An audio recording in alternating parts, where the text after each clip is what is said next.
เสี่ยงหลายได้หลายแต่ความเสี่ยงสูงเวลาเสียก็เสียไวเสี่ยงน้อยได้น้อย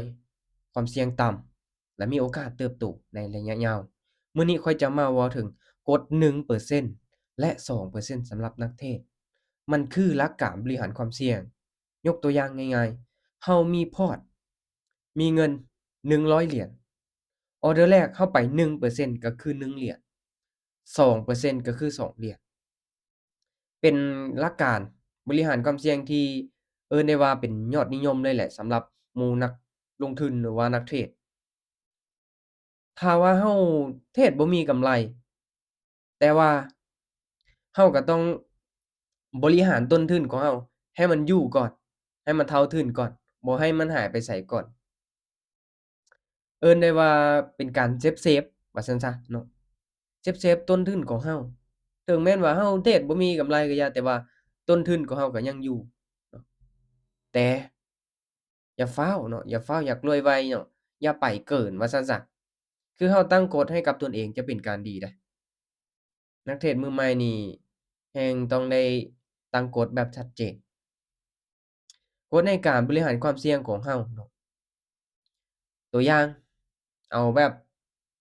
กฎ2%นี่ซะเนาะถ้ามีต้นทุนอยู่ 1,000 เหรียญเราบอกกับตนเองว่าออร์เดอร์ทำอิฐออร์เดอร์แรกเราจะบ่ไปเกิน2%ก็คือ20เหรียญ20เหรียญเท่านั้นเนาะ สิไป10เหรียญก็ได้เนาะหรือว่า1%เปอร์เซ็นต์เพราะว่าหยังการเทรดใน Binary Option หรือว่าตัวอื่นก็ตามเนาะเราต้องคิดคำนึงถึงความเสี่ยงเนาะแล้วก็โอกาสที่จะเอาคืน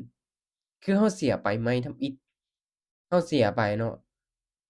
1%ลบไปแล้วเนาะ1%ถ้างั้นเนาะไม้ต่อไปเรามีโอกาสเนาะคูณขึ้นไปอีก เสีย10ไป20เสีย20ไป40เสีย40ไป80เห็นบ่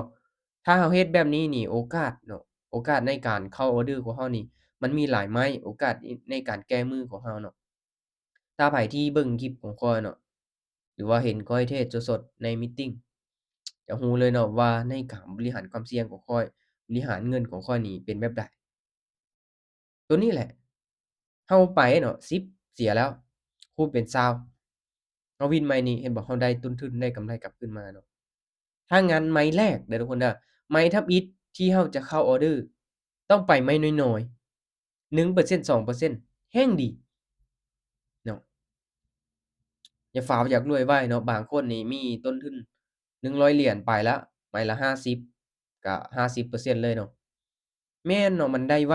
แต่มันก็เสียไวเนาะเราพลาดแล้วเราบ่มีโอกาสแก้มือเลยบางคนนี่ all in ไปเลยเนาะโอ้อันนี้นี่ข้อยบ่อยากแนะนำเนาะบ่อยากแนะนำ เพราะว่าหลายๆคนก็เจ็บตัวญ้อนเฮ็ดแบบนี้มาหลายเนาะให้ทุกคนคำนึงถึงการเติบโตแบบระยะยาวซะถึงแม้นว่าเราได้กำไรน้อยแต่ว่าเราบวกทุกมื้อบวกมื้อละน้อยพอร์ตเราก็เขียวขึ้นเนาะตัวอย่างว่ามื้อบวกมื้อละ2-3%ของพอร์ต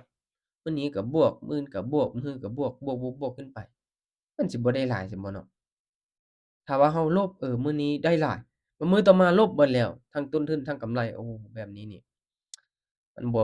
มันบ่ดีต่อจิตใจว่าซั่นซะเนาะเฮ็ดแล้วว้าวุ่นเลยเนาะแบบนี้นี่มีโอกาสที่จะล้มเหลวสูงว่าซั่นซะให้ทุกคนตั้งกฎให้กับตนเองเนาะกฎสำหรับนักเทรดแต่ก่อนข้อยเคยออกมาแชร์อยู่เนาะสำหรับกฎนักเทรดนี่เนาะก็เว้าถึงเรามีข้อห้ามสำหรับตัวเองว่าตัวใดบ่ควรเฮ็ดเนาะมีตัวใดแน่กราฟบ่เป็นตาเทรดเราก็บ่เทรดตั้งกฎให้กับตนเองเนาะ all in บ่เฮ็ด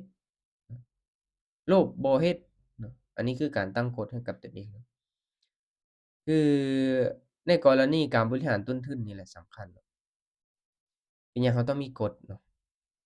การที่เรามีกฎเนาะมีหลักการอิหยังคักแน่เพื่อบังคับตนเองมันจะเป็นการดีให้เราอยู่ในกรอบว่าซั่นซะบ่เทตามอารมณ์บ่ไปแบบมั่วซั่วเนาะแล้วก็คำนึงถึงความเสี่ยงเนาะลดผ่อนความเสี่ยงลงมาไผที่ติดลบอยู่เนาะถ้าได้เบิ่งคลิปนี้ลองลดผ่อนความเสี่ยงลงมาก่อน เนาะใส่กด1% 2%เฮามีต้นทุนอยู่100อะไม้แรกเราไป1เหรียญ ก็คือ1%แหละนี่ถ้า2%ก็คือ2เหรียญไป2เหรียญ4เหรียญ8เหรียญแบบนี้เนาะถ้าเฮ็ดแบบนี้เรามีโอกาสบ่มีไผดอกที่จะเทรดแล้วชนะ100%เนาะเราสิ all in เสียอย่างเดียวบ่ได้เนาะเฮ็ดแบบนั้นนี่มีโอกาสพอร์ตแตกสูงเนาะโอเคทุกคนเนาะตั้งกฎให้กับตนเองกฎ1%และ2%เนาะสำหรับนักเทรด ก็สำหรับนักเทรดนักลงทุนทั่วโลกก็นิยมใช้เนาะในการบริหารความเสี่ยงแบบนี้เนาะโอเคทุกคนเนาะทุกๆการลงทุนมีความเสี่ยงแต่ทุกคนศึกษาหาความรู้ดีๆเนาะตัวเองก็พยายามที่จะเอาความรู้เนาะมาแชร์มาแบ่งปันให้กับแต่ละคนอยู่เนาะคนที่สนใจศึกษาทางด้านนี้เนาะก็รู้ว่ามันมีความเสี่ยงสูงดังนั้นให้ทุกคนศึกษาดีๆเด้อเนาะตัวเองก็ยินดีแชร์ความรู้แชร์ประสบการณ์ให้เนาะมีกลุ่มมีทีมคอยให้คำแนะนำให้อยู่เนาะ แต่ก็ย้ำเนาะมีความเสี่ยงสูงประกาศสิรับเฉพาะคนที่ตั้งใจศึกษาทางด้านนี้เนาะอยากพัฒนาทางด้านนี้แท้ๆเนาะโอเคทุกคนเนาะแล้วเจอกันใหม่คลิปต่อไปหวังว่าคลิปนี้ทุกคนจะลองเอากลับไปคิดกับตัวเองว่าที่ผ่านมาเราบริหารความเสี่ยงแบบใดเราไปแบบไม้ใหญ่เกินไปบ่เนาะหรือว่าจั่งใดเนาะโอเคทุกๆการลงทุนมีความเสี่ยงให้ทุกคนศึกษาหาข้อมูลดีๆก่อนที่ว่าจะนำเงินกลับไปลงทุนเด้อทุกคนเด้อ